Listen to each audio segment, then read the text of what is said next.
Hello అండి. Welcome to middle class family. Mary Sunkara. ఎలా ఉన్నారు? అందరు బాగున్నారా? నేనైతే చాలా బాగున్నానండి. మీరంతా బాగుండాలని మనస్ఫూర్తిగా కోరుకుంటున్నాను. ఈరోజైతే నేను మహాశివరాత్రి రోజు వ్లాగ్ అనేది మీతో షేర్ చేసుకుంటూ ఉన్నాను. ఇదిగోండి, ఫస్ట్ లేవగానే మా పాప అయితే ఓట్స్ తింటూ ఉంది. తను తిన్న తర్వాత 10:30 ట్యూషన్కి వెళ్ళాలి అనేసి హడావిడిగా నేను ఓట్స్ అయితే చేసి ఇచ్చేసానండి. తను ట్యూషన్కి వెళ్ళింది. ఎందుకంటే తనకి ఎగ్జామ్స్ అనమాట, పబ్లిక్ ఎగ్జామ్స్ అండి. అందుకని వాళ్ళ సారు మార్నింగు ఈవినింగు ట్యూషన్ పెట్టుకుంటాను రండి అని చెప్పారంట. అందుకనేసి మార్నింగ్ 10:30కి వెళ్ళింది. 12 వరకు అంట అండి. ఇంకా ఈలోపు నేను తనని ట్యూషన్ పంపించేశాను. చేసి ఇచ్చిన తర్వాత ఇక్కడ నేను ఫేస్కి అయితే పాలు అప్లై చేసుకుంటూ ఉన్నానండి. ఇలా అప్లై చేసుకోవడం వల్ల మన స్కిన్ అనేది చాలా బాగుంటుంది. మొటిమలు, మచ్చలు ఇవన్నీ లేకుండా ఉంటాయండి. ఒక 10 మినిట్స్ తర్వాత ఫేస్ క్లీన్ చేసుకుంటే సరిపోతుంది. 10 మినిట్స్లో ఈ ఆయిల్ అప్లై చేసుకోవచ్చు కదా అనేసి ఇక్కడ నేను ఆయిల్ అనేది ప్రిపేర్ చేసుకుంటూ ఉన్నానండి. ఫస్ట్ అయితే ఆల్మండ్ ఆయిల్ ఒక 1 టేబుల్ స్పూన్ తీసుకున్నాను. ఆ తర్వాత వచ్చేసి ఆలివ్ ఆయిల్ ఒక 1 టేబుల్ స్పూన్ తీసుకున్నాను. ఆ తర్వాత 2 విటమిన్ ఈ క్యాప్సూల్ అనేది తీసుకుంటూ ఉన్నానండి. ఇక్కడ చూసారు కదా, ఇలా తీసుకొని మన హెయిర్కి అప్లై చేసుకోవడం వల్ల ఏంటంటే ఈ ఆయిల్ మన హెయిర్ని స్మూత్గా ఉంచేలా చేస్తుందండి. అదేవిధంగా ఏంటంటే మనకి జుట్టు చిట్లిపోవడం కానీ ఇలాంటివి ఏం లేకుండా, జుట్టు చిట్లిపోవడము, వైట్ హెయిర్ రావటము ఇలాంటివి ఏమి లేకుండా చేస్తుందండి. అంతేకాకుండా నేను ముందు రోజు హెయిర్ ప్యాక్ పెట్టుకున్నాను కదా, ఇంకా అందుకనేసి నేను నైట్ హెయిర్ ప్యాక్ పెట్టుకున్నా. నైట్ నేను కోకోనట్ ఆయిల్ అప్లై చేసుకున్నానండి. చెప్పాను కదా, కోల్డ్ కోకోనట్ ఆయిల్ అయితే మేము యూజ్ చేస్తున్నాం ఇప్పుడు. అది అప్లై చేసుకున్నాను నైటు. మార్నింగు ఈ విధంగా ఈ ఆయిల్ అయితే అప్లై చేసుకుంటూ ఉన్నానండి. ఇలా అప్లై చేసుకోవడం వల్ల హెయిర్ అనేది చాలా స్మూత్గా ఉంటుంది. నా హెయిర్ కొంచెం బొరుసుగా ఉంటుందన్నమాట. దానివల్ల ఏంటంటే ఈ విధంగా చేయడం వల్ల నాకైతే స్మూత్నెస్ వచ్చిందండి. అందుకనేసి నేను ఈ ఆయిల్ అనేది మీతో షేర్ చేసుకుంటూ ఉన్నాను. నచ్చితే మీరు కూడా ట్రై చేయండి. ట్రై చేసి ఎలా వచ్చిందనేది కామెంట్ సెక్షన్లో షేర్ చేయండి. మార్నింగ్ ఈ విధంగా అప్లై చేసుకోవాలి హెయిర్కి. జుట్టు కుదుల నుంచి జుట్టు చివరి వరకు అప్లై చేసుకొని బాగా ఒక 10-15 మినిట్స్ పాటు బాగా మసాజ్ చేసుకొని కొప్పు కట్టేసుకోవాలండి. కొప్పు కట్టేసి ఆ తర్వాత వచ్చేసి ఒక 4 అవర్స్ తర్వాత మనం తలస్నానం చేసుకుంటే ఈ ఆయిల్ అనేది మంచిగా పడుతుంది మన హెయిర్కి. పట్టి జుట్టు తొందరగా గ్రోత్ అవుతుందండి. చాలా ఫాస్ట్గా గ్రోత్ అవుతుందనమాట. వైట్ హెయిర్ అయితే అసలు రాదనమాట.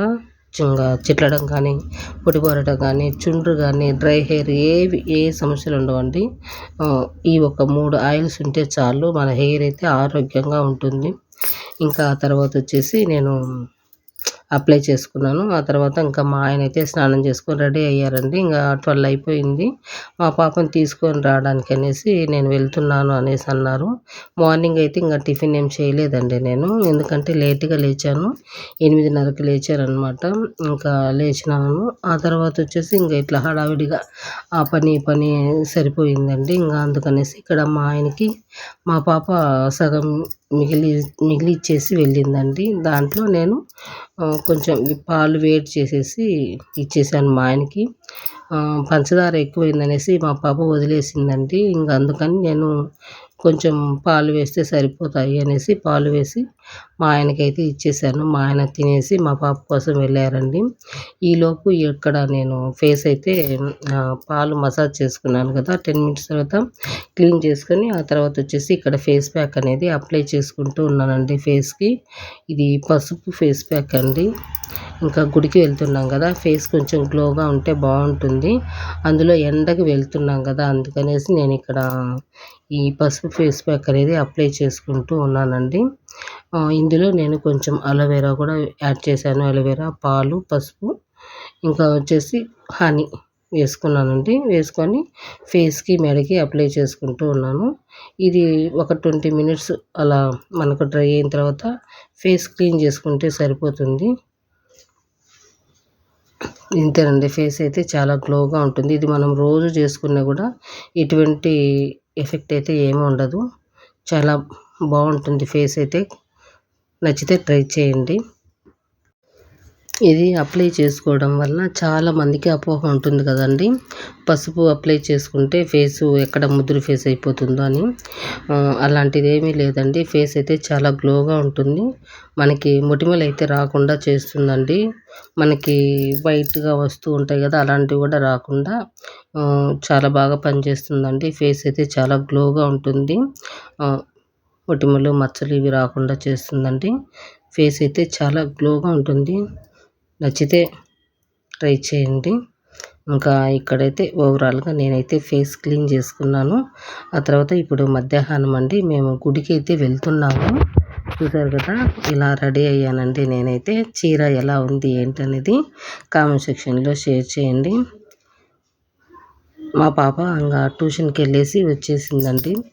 వచ్చిన తర్వాత ఇంకా తనకి జడ అటు ఇటు ఉంటే కొంచెం జడ వేసుకోమ్మా అని చెప్పాను. అందుకనేసి మా పాప వేసుకుంటూ ఉందండి.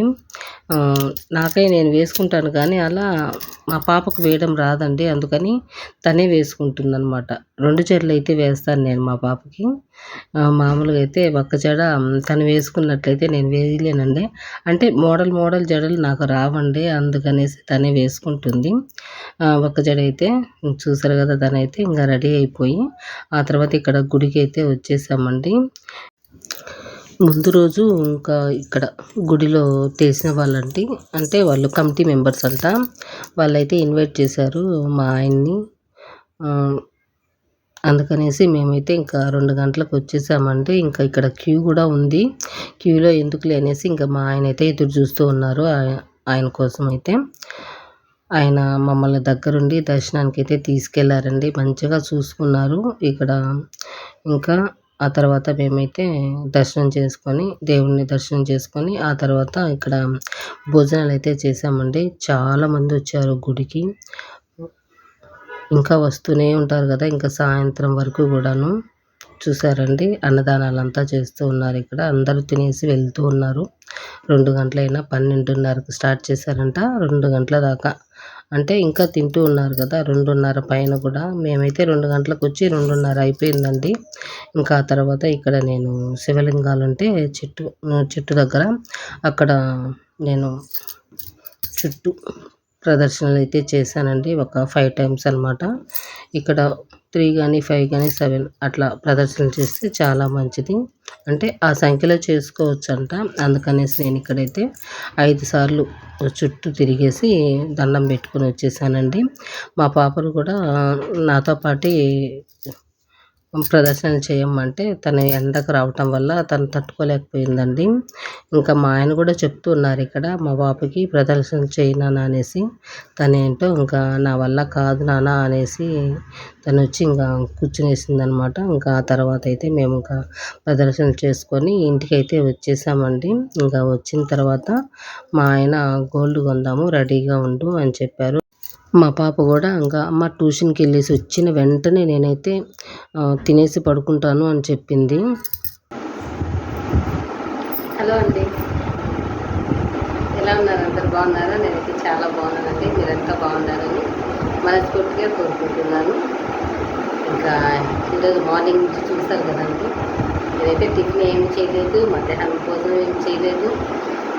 ఓన్లీ లేచాము, గుడికి వెళ్ళాము,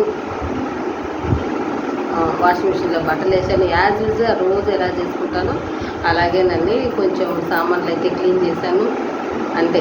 బయట చెత్తలు దోసుకున్నాను అంతే. ఇంకేం స్పెషల్ ఏం చేసుకోలేదు, యాజ్ యూజువల్గా చేసుకున్నాను. ఈరోజైతే అసలు చాలా ప్లాన్ చేసుకున్నాను అనమాట, కానీ ప్లాన్ అంతా రివర్స్ అయిపోయింది.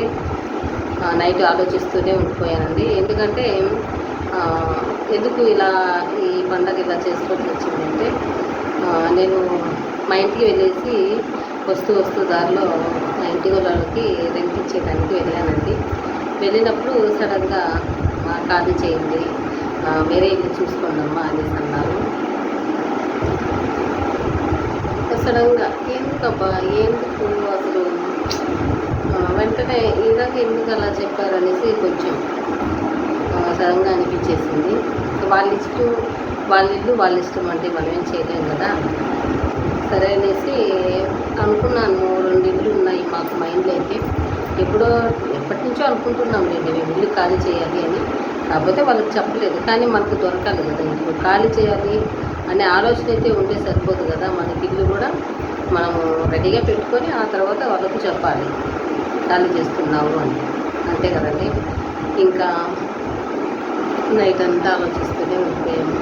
2 ఇళ్ళు అనుకున్నాము. 2 ఇళ్ళు ఇప్పట్లో ఒకటైతే కడుతున్నారు. అది కట్టడానికి టైం పడుతుందంట. ఇంకా 6 నెలలు పడుతుందంట.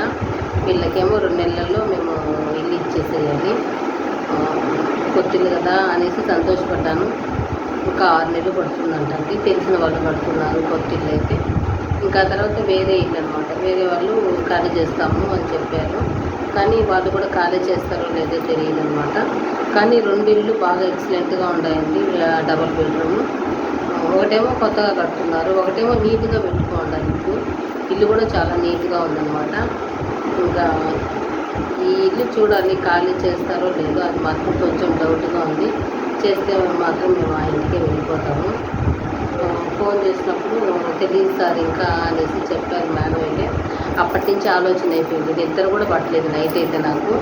ఇంకా మళ్ళీ వేరే ఇల్లు చూడాలా, ఈ తిరుపతిలో ఇల్లు చూడాలంటే చాలా కష్టం అండి. అబ్బా అసలు ఇల్లు ఉన్నా కూడా చాలా డర్టీగా చండాలంగా ఉంటాయి ఇల్లు మాత్రం. అసలు ఎవరు నీట్గా పెట్టుకోరండి ఇల్లు మాత్రం. చూసేదానికి ఏమో రెడీ అయ్యి బాగుంటారు, కానీ ఇల్లు మాత్రం అసలు నీట్నెస్సే ఉండదు. అందుకనేసి చాలా ఇబ్బంది అయిపోతుంది. అసలు ఇల్లు చూడాలంటే విరక్తి వచ్చేస్తాను. ఇల్లు రెంట్కి మారాలి అంటే విరక్తి వచ్చేస్తాను. అసలు ఇల్లు ఉన్నా నీట్గా ఉండదు. ఉంటాయి నీట్గా ఉండవు, లేదంటే రెంట్ ఎక్కువ ఉంటుంది, మనకు కన్వీనియంట్గా ఉండే చోటు దొరకదు. ఇది ప్రాబ్లం. అందువల్లే దిగులు నాకైతే. పండగ అయినా కూడా పండగ ఉన్నట్టే లేదండి నాకైతే. ఆలోచిస్తూనే ఉండిపోయాను. మార్నింగ్ ఏమో 8:30కి లేసాను. ఇంకా ఏం చేస్తామండి 8:30కి లేస్తే చెప్పండి. నైట్ అంతా నిద్రపోకుండా మళ్ళీ మార్నింగ్ లేవాలంటే ఇంకంతే పేషెంట్ అయిపోతాము నిద్ర లేకపోతే.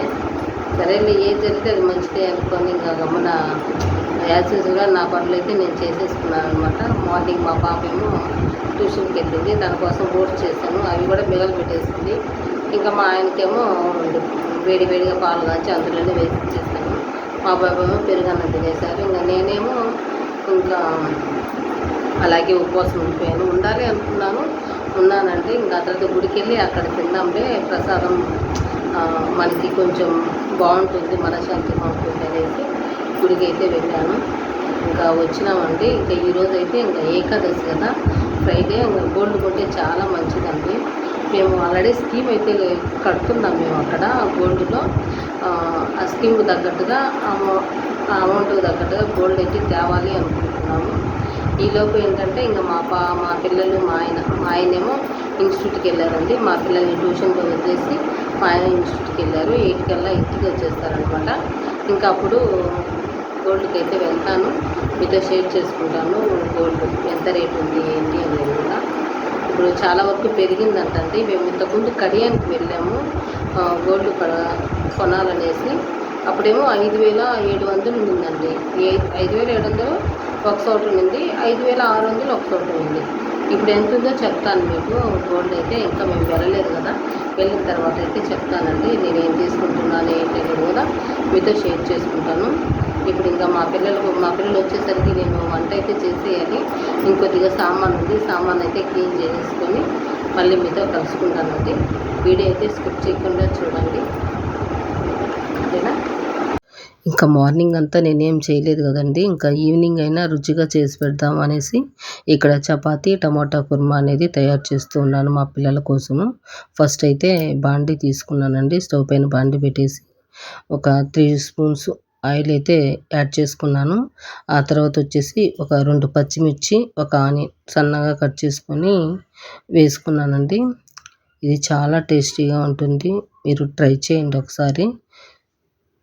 చాలా అంటే చాలా బాగుంది. ఇక్కడ చూసారు కదా, ఈ విధంగా సన్నగా కట్ చేసుకొని మంచిగా ఇది ఫ్రై అయిన తర్వాత మనం మూత పెట్టేసుకోవాలి. మంచిగా మిక్స్ చేసుకొని మూత పెట్టేసుకోవాలండి. మూత పెట్టేసి ఈలోపు అల్లం వెల్లుల్లి పేస్ట్ ఉంది కదా, అది మంచిగా తురుముకుంటూ ఉన్నానండి. తురిమేసేసరికి మనకి ఈ పచ్చిమిర్చి ఆనియన్ అనేది మంచిగా ఫ్రై అయిపోయింది. ఆ తర్వాత వచ్చేసి అల్లం వెల్లుల్లి పేస్ట్ 1 టేబుల్ స్పూన్ యాడ్ చేసుకుంటే సరిపోతుందండి. చూసారు కదా, నేనైతే తురిమేసుకున్నాను అల్లం వెల్లుల్లి పేస్టు. మీరు మామూలుగా పేస్ట్ ఉంటుంది కదండి, అది యాడ్ చేసుకునేటట్టయితే మీరు ఒక 1 టేబుల్ స్పూన్ యాడ్ చేసుకోండి. నేను ఇక్కడ తురుముకున్నాను కాబట్టి 1 ఇంచు అల్లం ముక్క, ఒక 5 పెద్ద ఉల్లిపాయలు తీసుకొని మంచిగా తురిమేసి యాడ్ చేసేసి మూత పెట్టేసానండి.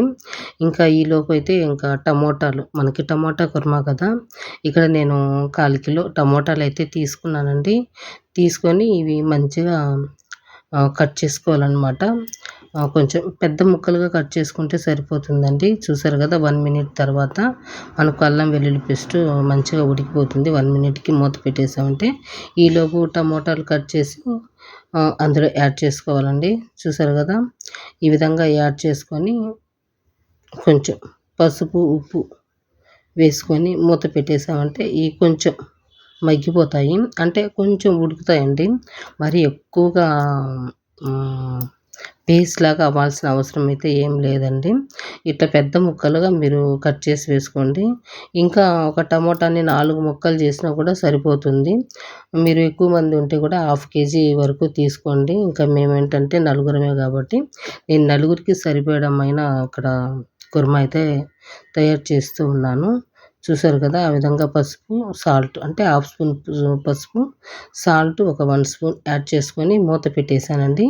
ఇది కొంచెం మెత్తబడేలోపు మనము ఏం చేస్తామంటే ఇక్కడ నేను కొబ్బరి ఒక 2 టేబుల్ స్పూన్ వరకు తీసుకున్నాను. అందులోనే మిక్సీలోనే ఉంది కదా, ఎండు కొబ్బరి అండి. ఆ తర్వాత వచ్చేసి ఒక 6 బాదం పప్పులు, ఒక 3 యాలకులు, 3 లవంగాలు, చెక్క ఒక 2 1 ఇంచు చెక్క వచ్చేసి ఒక 2 తీసుకుంటే సరిపోతుందండి. తీసుకొని అవన్నీ మెత్తగా పేస్ట్ చేసుకోవాలి. ఈ పేస్ట్ చేసే లోపల ఏంటంటే మనకి టమోటాలు చూసారు కదా, ఈ విధంగా మెత్తగా అయిపోయి ఉండాల. అంటే మనం టమోటాలు వేసుకొని పసుపు, ఉప్పు వేసుకున్న తర్వాత ఒక 10 మినిట్స్ మూత పెట్టేసి మీరు స్లో ఫ్లేమ్‌లో ఉడికించుకోండి. చూసారు కదా, ఒక 10 మినిట్స్ తర్వాత ఇక్కడ నేను మూత తీసేసి కారము, గరం మసాలా, ధనియాల పొడి ఇక్కడ 1 స్పూన్ యాడ్ చేసుకుంటూ ఉన్నాను. ఈ విధంగా యాడ్ చేసుకున్న తర్వాత పెరుగండి ఒక 1/2 కప్పు, అంటే ఇది ఒక 2 టేబుల్ స్పూన్లు లేదా 3 టేబుల్ స్పూన్ల వరకు ఉంటుందన్నమాట. 3 టేబుల్ స్పూన్లు ఉంటుంది అంతే. ఆ తర్వాత వచ్చేసి మనం తయారు చేసి పెట్టుకున్న ఈ పేస్ట్ ఇందులో యాడ్ చేసేసి స్లో ఫ్లేమ్‌లోనే పెట్టుకోవాలండి. ఇంకా ఇప్పుడు ప్రాసెస్ అంతా స్లో ఫ్లేమ్‌లోనే చేసుకోవాలన్నమాట మనము. ఈ విధంగా ఇవన్నీ యాడ్ చేసుకొని మిక్స్ చేసుకోవాలి. మిక్స్ చేసుకొని మూత పెట్టేసి వాటర్ ఒక 1 గ్లాస్ వాటర్ యాడ్ చేసుకున్నామంటే సరిపోతుందండి. యాడ్ చేసుకొని మూత పెట్టేసి ఒక 10 మినిట్స్ తర్వాత మనకి ఈ కుర్మా పైకి అంటే మనకు ఆయిల్ తేలుతూ ఉంటుందండి. అలా వచ్చేదాకా మనమైతే ఉడికించుకోవాలి. ఇక్కడైతే నేను ఒక 1 గ్లాస్ వాటర్ అయితే యాడ్ చేస్తూ ఉన్నాను. ఈ విధంగా వాటర్ యాడ్ చేసుకున్న తర్వాత మనం టేస్ట్ చూసుకొని సాల్ట్ కూడా మనం యాడ్ చేసుకోవాలండి. మీకు సరిపోయిందనుకుంటే అవసరం లేదు, సరిపోలేదు అనుకుంటే కొద్దిగా సాల్ట్ అనేది యాడ్ చేసుకోండి. యాడ్ చేసుకున్న తర్వాత మూత పెట్టేసి ఒక 10 మినిట్స్ ఉడికించుకుంటే మనకు కర్రీ రెడీ అయిపోతుందండి. ఆ తర్వాత మనం కొత్తిమీర పైన చల్లేసుకుంటే కర్రీ అయితే రెడీ అయిపోతుంది. కర్రీ అంతా అయిపోయిన తర్వాత కొత్తిమీర చల్లుకుంటాం కదా, ఆ క్లిప్ అయితే మిస్ అయిపోయిందండి, ఏమనుకోకండి. టోటల్‌గా కర్రీ అయితే ఇలా వస్తుంది. కర్రీ అయితే చాలా అంటే చాలా టేస్టీగా ఉందండి. మీరు ట్రై చేయండి. చాలా అంటే చాలా బాగుంది. చపాతీలేకైతే ఖచ్చితంగా ట్రై చేయండి. చాలా బాగుంటుంది. వీడియో నచ్చితే లైక్ చేయండి. ఎవరైనా మొదటిసారి నా వీడియోస్ చూస్తున్నట్లయితే సబ్స్క్రైబ్ చేసుకొని బెల్ ఐకాన్ క్లిక్ చేసి ఆల్ అని సింబల్ క్లిక్ చేశారంటే నా నోటిఫికేషన్స్ మీ వరకు వచ్చేస్తాయండి. నా వీడియోస్ మీకు ఉపయోగపడతాయి అని అనుకుంటే ఖచ్చితంగా నా ఛానల్ని సబ్స్క్రైబ్ చేసుకోండి. మరొక మంచి వీడియోతో మీ ముందుకు వచ్చేస్తాను.